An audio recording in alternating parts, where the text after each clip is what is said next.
Hi, I'm Janita. I'm a 10th and 11th grade literacy teacher and student government advisor at Manhattan International. If you're watching this video, it's because you're interested in how we used social media to keep our students engaged. I strongly recommend you follow us at Instagram. This is my Instagram handle, Miss_Janita R, for inspiration on how you can use different Instagram challenges or host different types of virtual events to keep your school community feeling united. My colleague Jacqueline and I worked really hard in the spring to create opportunities for students to feel invested in their community. So we're going to show you how to find some of these different events on Instagram. I'm also going to show you the impact that this had on our school community. And finally, I'll discuss how Jacqueline and I plan our campaigns and how you can do the same in your school. So in the spring, several teachers created Instagram teacher profiles as a way to communicate with their students, different announcements. And one day I came across this challenge on Instagram, thought it was funny. I tagged some of my students, and I was shocked when they reposted and participated.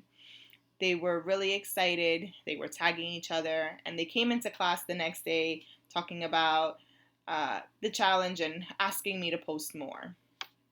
And so I did. It became a weekly event. And so we started with the baby challenge, which was extremely popular. And then I created the cooking challenge. And when I made the cooking challenge, a teacher from another team said, "This looks like so much fun. Could my kids participate?" And I realized Instagram makes it super easy to open up the challenge. All I had to do was tag our school's Instagram at MIHS NYC. Again, if you want inspiration, I recommend you follow us, because now this challenge that was originally just for my 10th and 11th graders was now open to the whole school. And the response was overwhelming. And so we decided to try to keep that momentum going by hosting a virtual Spirit Week. Now, if you're on this slides, you're going to want to go to the gallery walk and click the link found up here to access the Padlet. This will show you several of the more popular campaigns and events that we hosted. As I said, we started with Spirit Week, and so every day there was a different theme, and students were asked to participate by posting pictures or videos of themselves that were showcasing the theme, and to tag the school Instagram. This allowed Jacqueline, who was running the school's Instagram page, to repost all of these different people, and so there was a central location for everyone to see who was participating. In order to get our students excited, we did post flyers, promo videos. Teachers participated in those, and we posted these things a couple days prior to the actual launch of the event. And then when the event went live, students, all they had to do was post and tag us. And so it was really beautiful to see students from all the different grade levels participating. We even had alumni posting, and it was just a beautiful reminder that we're a family and that we can stay engaged and connected even if it was virtual. So I really recommend you take a look at the different days. Another major campaign that we hosted was the Culture Week. Again, every day had a different theme, and we ended on Friday with a virtual Zoom party, um, so that the kids could still feel connected. If you are looking at these, then you're going to need to log into Instagram in order to access these, because these are on our highlight reels.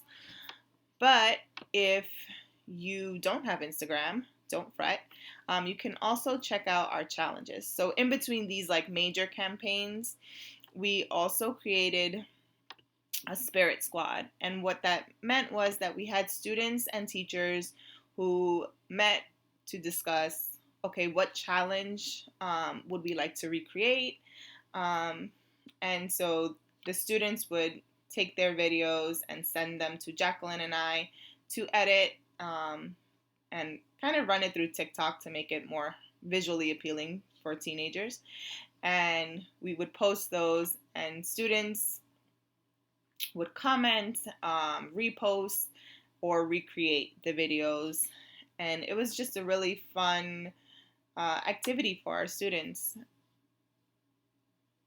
And if you're checking these out, I really recommend the Don't Rush Challenge. If you're familiar with social media, you probably remember this challenge from the spring. We did put our own international flair on it, by having the students rep their countries. So you don't need an Instagram account to check out these videos. Now, how did this impact our community? This led to, in the fall, um, more students wanting to sign up to join student government, because they wanted to have a voice in the things that were being put on social media. And they created this initiative this year in which every month they host an event that allows the students to interact with one another. So they've hosted so far a game night, they held a circle on gratitude, they hosted a movie night, and most recently in January they hosted a community town hall. And I want to highlight this for a minute because this was a student-driven activity. They created this open forum on American democracy, and this was in response to the attack on the Capitol, impeachment, and inauguration, and how all these events happened, within a few weeks of each other. And the student government officers felt it was imperative that they create this space where other students could be made aware of what democracy is, that they had a space to talk about important issues. And it was just really wonderful to see student leaders just emerging. And to think that it started from, some fun TikTok videos and Instagram challenges where students now felt invested in their community and they felt comfortable enough to take on these more serious roles. So if you're looking for a reason why you should implement this in your school, I would say this is it. So how do we create our campaigns? I guess the logistics, the planning behind it. If you go to this slide, if you click here, you're going to open up a document called Campaign Planning Organizer. And so basically, when Jacqueline and I would plan an event, we would come together and discuss, okay, when do we want the event to happen, right? So we start with our date. Then we say, what do we want the event to look like? What's the description? So if we were planning Twin Tuesday, we have our title. It's important to have like a catchy hashtag, or alliterations are really popular. And then the description of what we want the students to do, and then we divvy up the work. And so, again, as I said before, it's really important to hype it up beforehand. So we create promo videos and flyers, and so we assign who's doing what. Is it the Spirit Squad? Is it, other student government officers, other teachers? So you list what you want everyone to do, and then create your submission deadline. If you notice, our deadline is always a few days before the actual event goes live, because we want to have time to make sure we've edited the videos, and we want to post it early enough so that the students can see what's coming up, and that way they're able to participate. And then finally, how are you going to post? As I said, we have found Instagram to be the easiest for our school. We already had a school Instagram, so it was a natural transition. You might find another platform more suitable for your school and your needs. We also use Google Classroom, not for the reposting, but mostly for advertising when we post our promo videos and our flyers.